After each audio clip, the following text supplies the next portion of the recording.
नमस्कार, मैं हूं आपके साथ सोनिया चौहान। अपना उत्तर प्रदेश में आप सभी का स्वागत है। रुक करते हैं खबरों की ओर। जिस तरह श्री राम मंदिर प्राण प्रतिष्ठा महोत्सव को पूरे भारत देश में बता दें कि बड़ी धूमधाम के साथ उसका स्वागत किया, उसी तरह कनाडा में भी प्राण प्रतिष्ठा को लेकर लोगों द्वारा मंदिरों में पूजा कीर्तन किया गया। वहां पहुंचे श्रद्धालुओं ने मंदिर में फर्श पर बैठकर पूजा पाठ किया और बच्चे हो या जवान सभी राम में दिखाई दिए। इसी को देखते हुए हमारी टीम जब वहां के श्रद्धालुओं से हमारी टीम ने बातचीत की तो उन्होंने क्या कुछ कहा, आइए आपको सुनाते हैं।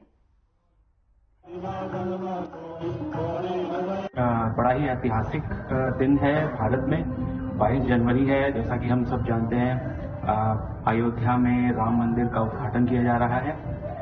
ये तो भारत की हो गई बात, लेकिन ऐसा ही कुछ बड़ा ही उत्साह और बहुत ही हर्ष और उल्लास के साथ कुछ ऐसा हो रहा है 7 समुंदर पार कनाडा में, जिसकी कल्पना शायद हमने नहीं की थी। तो आज हम कैलगरी शहर के हिंदू सोसाइटी ऑफ कैलगरी के मंदिर में खड़े हैं। तो आइए हम यहाँ के जो प्रेसिडेंट हैं, जो ये पूरी संस्था को चलाते हैं, उनसे जानते हैं कि ये दिन क्यों है खास और क्या चीजें होने वाली हैं जिसका हम बेसब्री से इंतजार कर सकते हैं। पहले मैं साधना टीवी का धन्यवाद करता हूँ आपको आने के लिए। आज जो करते हैं हमारा ये जो प्रोग्राम आपने रखा हुआ है, हमारा मोस्टली प्रोग्राम 22 को हम कर रहे हैं। उसमें हम सुंदरकांड की कथा 6 बजे शुरू होगी और 2 घंटे का इसका प्रोग्राम है, जो हमारे आचार्य जी सुंदरकांड की कथा करेंगे। जो हमारा मंदिर है पूरा खुला रहेगा, उसे सुबह 10 से लेकर शाम को 6 बजे तक। तो हम इसे बहुत इसके एडवर्टाइजमेंट करें, हम सभी से प्रार्थना करते हैं आप लोग मंदिर आए और हमारा साथ है, हम इसे पूरे जोश शोर से राष्ट्र। तो ये हम जानते हैं कि चलिए मंदिर हर जगह है, भारत में है, दुनिया के हर कोने में मंदिर है, लेकिन सनातन धर्म के जो आस्था रखने वाले लोग हैं वो यहाँ पे किस तरह से आते हैं। और आप थोड़ा हिंदू सोसाइटी ऑफ कैलगरी की थोड़ी सी हिस्ट्री के बारे में बताइए, कैसे इसकी शुरुआत हुई, क्या क्या क्या हुआ है और कहाँ तक आप इसको लेके आ पाए हैं। ओके, ये जो हमारी सोसाइटी है 1980 में हमने शुरू की थी। सब 1980 में ये हम 9 मेंबर थे इसके, जो हमने ये बेसमेंट से काम शुरू किया था। उस समय हमने आस्ता आस्ता हमारे जो स्टार्टिंग मेंबर थे 10 शुरू हुए और तब 90 में ये हमारा जो 87 में हमने शुरू किया था। जो आप देखिए इसमें आधा हिस्सा हमने शुरू किया था पहले, और उस समय हमारे पास मेंबर 250 शुरू हुए। और ये हमारे सभी संस्कृति, हमारे हिंदू के हम लोग रखे हुए, उसमें डॉक्टर, इंजीनियर और खासकर हमारा जो गुजराती ग्रुप है उनका उन्होंने बहुत हमारी मदद की।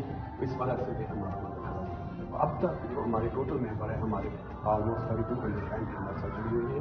और एवरी संडे को हम ऑलमोस्ट 3000 के करीब प्रीति भोज जो है हम बनाते हैं, लोगों को देते हैं।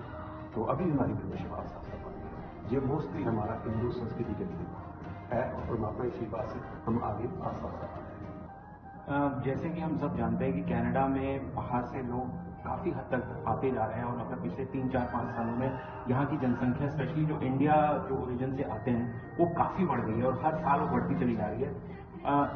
क्या आप उतनी ही तेजी से वो जो श्रद्धालु हैं यहाँ पे भी आते हुए देख रहे हैं? यस, हम बहुत ज़्यादा हमारे जो श्रद्धालु में बहुत ज़्यादा आगे से आगे हमारी मेमोरी बहुत बढ़ी, हमारी फैमिली आगे जा रही है। हम इतने खुश हो रहे हैं जो हमारी हिंदू फैमिली आगे बढ़ रही है। कहाँ से हमने 9 फैमिली से शुरू किया था, ये समय हमारे पास ओवर 3000 फैमिली है जो आते हैं। हमारा जो विद्यालय है, हमारे विद्यालय हिंदू विद्यालय है, यहाँ से हमने शुरू किया। और जो हमारी संस्कृति आप हिंदू क्रॉस के बारे में बताते हैं, उसमें ऑलमोस्ट 125 के करीब स्टूडेंट है। हमें बहुत खुशी है, हमारा हिंदू कल्चर आगे जा रहा है। तो इस परमात्मा की आशीर्वाद से हम आगे बढ़े और हमें सभी से निवेदन करते हैं आप आए एक दफा हमारी सोसाइटी में आइए, उसके बाद हमारे पंडित जी प्रवचन करते हैं, उसके बाद हम होता है और बाद में हमारा जो प्रीति भोज यात्रा में के बाद शुरू होता है। तो लोग इसी तरह खाते हैं। तो प्रीति भोज में इतनी खुशी, हमारा पूरे साल की बुकिंग है। बहुत मुश्किल है प्रीति भोज, जहाँ आप अगला महीने के लिए लोग एडवांस बुकिंग 1 डेढ़ सौ करवाते हैं। तो ये हमारा मेन फोकस है, हमारे बच्चों को हमारी संस्कृति के थ्रू, हमारे विद्यालय के थ्रू आगे निकल जाए। तो इसलिए हमारी संस्कृति चाहिए। ये आपने बड़ी जरूरी बात कही कि बच्चों को अपनी संस्कृति के बारे में बताना बहुत ही आवश्यक है। क्या हम देखते हैं कि मतलब यहाँ पे एक बुजुर्ग और एक मतलब क्या बच्चे भी उतनी ही तादाद में यहाँ आते हैं, क्योंकि जो यहाँ पे बच्चे पैदा हुए हैं वो शायद अपनी संस्कृति को नहीं जानते हैं उतनी अच्छी तरह से। तो मंदिर को इस तरह से देखा जाता है कि शायद वो अपनी सनातन धर्म की संस्कृति को आगे बढ़ाने में बहुत ही सक्षम है और बच्चों को खासकर वो पूरी नॉलेज और वो पूरी शिक्षा दी जाती है। तो इसमें आपका पर्सनल रोल क्या है और मंदिर का क्या रोल है? ये आपने बहुत अच्छा क्वेश्चन किया। जो हमारा हिंदू विद्यालय है उसमें हमारे पास टोटल 6 हैं जो हमारे टीचर हैं उनको शिक्षा देते हैं। लेकिन मेरा जो मेन गोल है जितना भी हो सके जो हमारे जहाँ के बहुत बच्चे हैं उनको आगे दिखाना। तो हमारी जो यूथ की हमारी बीपी यूथ की है उसका नाम अपना शुगर है जो एवरी मंथ वो करते हैं अपने यूथ के। तो हम एवरी मंथ इकट्ठे होते हैं यूथ के लिए उनका प्रोग्राम रखा हुआ है और हमारी जो हमने थोड़ी सी वेबसाइट बनाई हुई है यूथ के लिए स्पेशल जो उसके तहत करते हैं और किसी प्रकार की यूथ को हेल्प चाहिए हम उनकी हेल्प करते हैं। आपकी इन्फॉर्मेशन के लिए हमारे यहाँ यूथ वॉलंटियर है ऑलमोस्ट 300 स्टूडेंट जो इंडिया से आए जिन्हें उसमें पढ़ते हैं हमको उनको फ्री फूड देते हैं। वो एवरी मंथ आते हैं उनको फ्री दाल किसी चीज़ की जरूरत या फ्री आता हम उनको समझ देते हैं। और मैंने यूनिवर्सिटी में भी अनाउंसमेंट की हुई है कि क्या आप हमारे मंदिर में आए आपको किसी प्रकार की हमारी हेल्प चाहिए आपको किसी प्रकार की ग्रोसरी चाहिए आप मंदिर में आओ और हम सिर्फ करें सही कोशिश करें। जो हमारी यूथ है जिन्होंने अपने कल्चर को आगे लेकर जाना है वो मंदिर आए अपने कल्चर को सीखें और हमारे साथ चलें। उनको कोई हेल्प चाहिए एज ए हिंदू सोसाइटी की तरफ से एज ए कैंडिडेट तरफ मैं वो उसकी हमारी मेरी तरफ से मैं पूरी कोशिश करता हूँ कि हेल्प करूँ। तो यही हमारा मेन गोल है। हम चाहते हैं हमारे यूथ हमारे साथ जुड़े और हमारे कल्चर को हमारी संस्कृति को आगे निकालें। और यहाँ के जो पंडित जी हैं वो क्या यहीं के हैं रहने वाले या वो आपने भारत से बुलाए हुए हैं? किस तरह से वो अपना फंक्शन करते हैं यहाँ पे? हमारे पंडित जी दिनेश जी वो हैं वृंदावन से आए हुए हैं हम 4 साल से यहाँ पे रहे हैं और हमारा जो लंबाई रहा उसमें हम 4 साल बाद पंडित जी को हम चेंज करते रहते हैं। हमेशा हम स्पॉन्सर पंडित जी को इंडिया से रखते हैं। हमारे पंडित दिनेश जी बहुत विद्वान हैं उनकी जो हर प्रवचन में हिंदुइज्म बारे बच्चों को कैसे आगे लेकर गए वो योगा की क्लास करवाते हैं और हमारी संस्कृति को पूरा बताते हैं। लेकिन हमारी कोशिश माने हैं ये हमारी लाइफ टाइम में जो दिन आ रहा है तो मैं सभी को धन्यवाद कहता हूँ सभी को बधाई देता हूँ इस दिन के लिए। तो किसका धन्यवाद करता हूँ आपने आने के लिए फिर दोबारा और आप परमात्मा के लाभ चाहता हूँ आपका चैनल चलता रहे परमात्मा का आपका आशीर्वाद। बालाजी के प्रतीक के लिए माना जाता है जैसे वहाँ पे तिरुपति बालाजी है वैसे ही यहाँ पे एक ऐसा मंदिर इन्होंने बनाया हुआ है जहाँ पे श्रद्धालु बहुत दूर से आते हैं और बड़ी तादाद में आते हैं।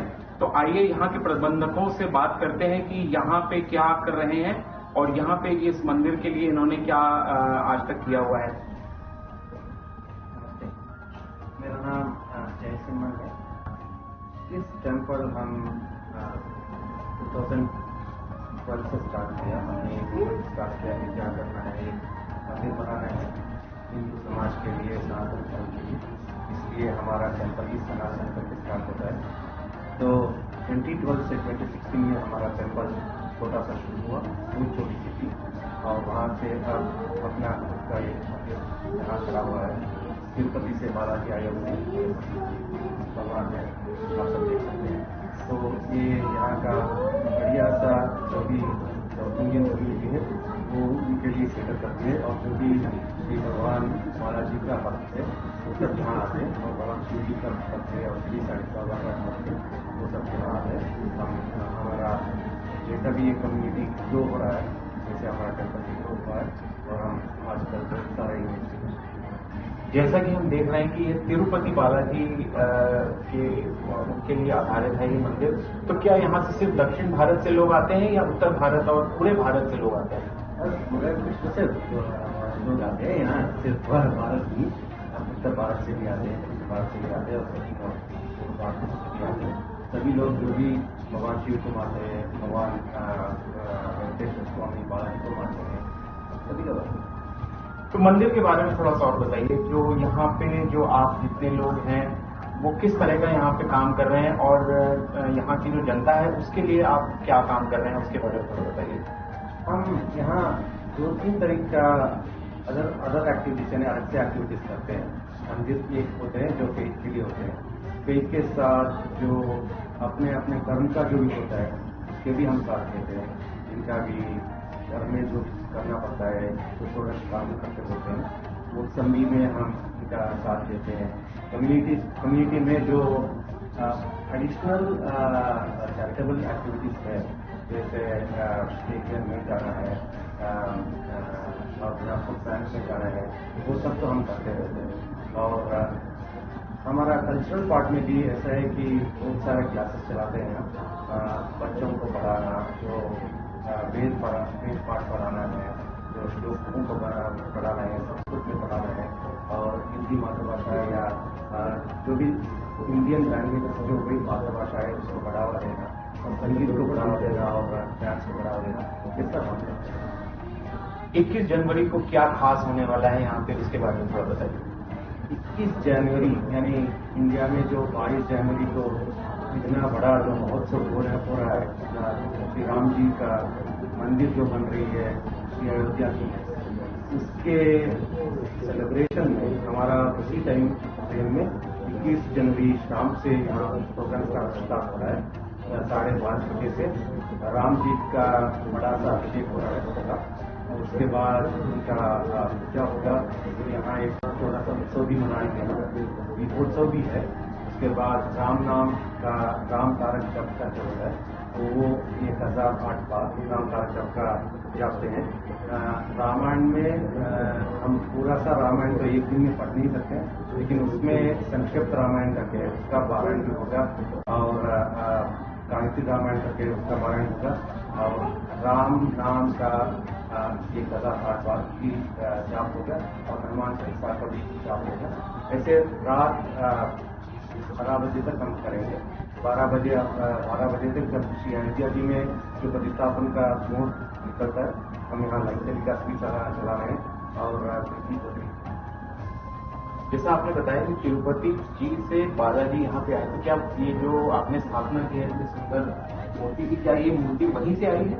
हाँ, तिरुपति जी से ही ये मूर्ति आए हैं। DTD से हमारा डायरेक्ट ताल्लुक है, तो यहाँ का तिरुपति जी से भगवान बालाजी का, भगवान महालक्ष्मी का और उत्सवमूर्ति का किया। स्थापना चैनल का बहुत बहुत कनाडा जैसे जितने हम विष्णु संस्थों भी बैठे हैं अपने देश से, उससे और हमारे देश के साथ जोड़ने के लिए बहुत बहुत धन्यवाद। आप सालों से काम कर रहे हैं और हम बहुत शुक्रगुजार हैं कि आप ये कर पा रहे हैं। सालों से हम भी देखते आ रहे हैं कि आप सनातन धर्म को किस तरह से आगे बढ़ा रही हैं और आप ऐसे बहुत सारे इनिशिएटिव आपने लिए हुए हैं और हर साल आप हर कुछ महीने में आप कुछ करती रहती हैं ताकि जो लोगों की आस्था है वो बरकरार है और वो भूले नहीं कि हम भले ही कनाडा में हैं लेकिन भारत से हम कहीं ना कहीं जुड़े हुए हैं और अपने धर्म के द्वारा हम जुड़े हुए हैं। तो उसके लिए आपको बहुत बड़ा धन्यवाद। लेकिन ये जो 21 और ये जो 22 जनवरी को जो हो रहा है वहाँ पे, उसके उपलक्ष्य में यहाँ पे क्या आप कर रहे हैं उसके बारे में बताइए। जी, हमारा ये सौभाग्य है कि हम अपने इस जीवन काल में इतना बड़ा उपलक्ष्य, इतना बड़ा हमारे भगवान श्री राम को उनका स्थान, उनका जन्म स्थान मिल रहा है। तो हमारे देश से मुझे लगता है कि इस जीवन में हमें इससे अच्छा और कुछ देखने को पता नहीं कब मिलेगा। तो ये हमारे लिए इतना खास पर्व है हमारे लिए कि ना सिर्फ भगवान राम बल्कि जो हमारे सनातनी भाइयों ने, हमारे भारतीयों ने जितना इसके लिए त्याग दिया है, इतना मेहनत की है, तो हमें वो फल हमें देखने को मिल रहा है। तो उन सभी को शत नमन है और साथ में नमन है उन सबको जिन्होंने आज भी जो इसके लिए दान दक्षिणा दे रहे हैं, उसके लिए मेहनत कर रहे हैं और हमें उस भव्य दिव्य मंदिर के दर्शन देने के लिए हमें उस लायक बना रहे हैं कि हम वहाँ पे जाके जिसका आने वाले दिनों में हम और हमारे आने वाले जो भी पूछते हैं, हमारी जो संतानें हैं, वहाँ पे जाके भगवान श्री रामलला के जन्म स्थान का दर्शन करता है। हमारी यहाँ पे कनाडा में बहुत छोटी सी कॉन्ट्रीब्यूशन है क्योंकि हम वहाँ जा नहीं पाते, तो हम यहाँ पे सिर्फ अपनी तरफ से भगवान श्री राम का जाप करते हैं और उनको यहाँ पे बैठ के उनका अयोध्या में स्वागत कर सकते हैं। तो आज की अगर हम बात करें तो कनाडा में हम टोरंटो से या हैलिफैक्स से लेकर वैंकूवर में कई जगह पे करीब हर मंदिर में ये सब आयोजन किए जा रहे हैं। और उसमें से जो हम कैलगरी की अगर हम बात करें जहाँ पे हमें आज 11 ऐसे संस्थान हैं, मंदिर हैं, ऑर्गेनाइजेशन है जो अपने यहाँ पे कुछ ना कुछ अपने कुछ राम भजन कर रही हैं, सुंदरकांड का पाठ कर रही हैं, ऐसे बहुत से ऑर्गेनाइजेशन मिलके अपना कर रहे हैं। और उसके अलावा हमारे कुछ मित्र मंडली हैं जो अपने घर पे 10-10 परिवार मिलके एक घर पे एकजुट होकर राम धुन गा रहे हैं और दिन पूजा पाठ कर रहे हैं और प्रसाद बांट रहे हैं। तो बहुत से हमारे ऐसा है जो भारत में इस तरह से बोल रहे हैं कि योगी और मोदी की जो जोड़ी है, उस जोड़ी की वजह से आज भी शायद दिन देख पा रहे हैं कि अयोध्या में मंदिर का उद्घाटन हो रहा है और सब मेरे ख्याल से वो विश्व का वन ऑफ द लार्जेस्ट मंदिरों में उसको बोल रहे हैं और वो इस तरह से शुरुआत हो रही है। तो इसमें आपको क्या लगता है कि सनातन धर्म को बढ़ाने में उस जोड़ी का क्या योगदान है? जैसे मैंने आप उसको सक्सेसफुल बना रहे हैं, उसमें हम मोदी जी और योगी जी और केवल फोटो नहीं, उनकी पूरी टीम का जो सहयोग है, पीछे इतने कार्यकर्ता हैं जिनको हम देख भी नहीं पाते हैं। तो इतने सालों से, कई 100 सालों से, जो हमारे 7000 साल पुराने जो हमारे आइडल्स हैं, हमारे जो मूर्तियाँ वहाँ से मिट्टी में टूटती हैं, तो उन सबको सामने लाके वो सबको एक इस दिव्य रूप में लाने के लिए जो आज की डेट में मोदी जी और योगी जी का, उनकी टीम का योगदान है, उसको हम भुला नहीं सकते। उसके बारे में कुछ कहना तो जैसे सूर्य को दिया दिखाने बराबर है, उसके बारे में मैं क्या बोलूँ, उसके बारे में सब दिख रहा है, सब जग जाते हैं। हाल ही में हमने देखा कि भारत और कनाडा के जो जिस तरह से रिश्ते रहे हैं उसमें काफी उतार चढ़ाव रहा है, पर कहीं न कहीं ये अब देखा जा रहा है कि चाहे कैसा भी उतार चढ़ाव रहा हो, जहाँ तक हमारे सनातन धर्म की बात है, जो श्रद्धा रखते हैं, जो आस्था रखते हैं, उनमें किसी भी तरह का बदलाव नहीं आया है और इनफैक्ट वो अपना जो योगदान है, जो भी अपनी जो आस्था है, उसको और 10 गुना बढ़ा के अपने पैरों को आगे रख रहे हैं और इन सब कार्यक्रम में अपना योगदान दे रहे हैं। कैसा आपको भी लग रहा है?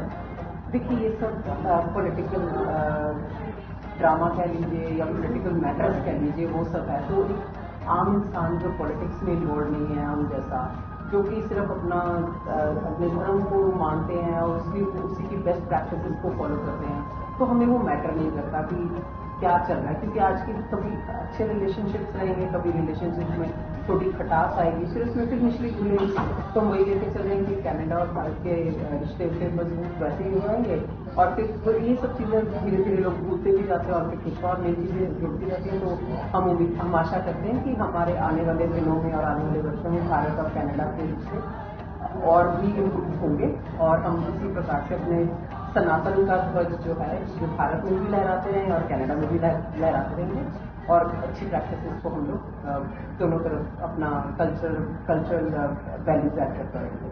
तो दोस्तों, आज वो दिन आ चुका है, 22 जनवरी का दिन है। भारत में राम मंदिर का उद्घाटन हो चुका है।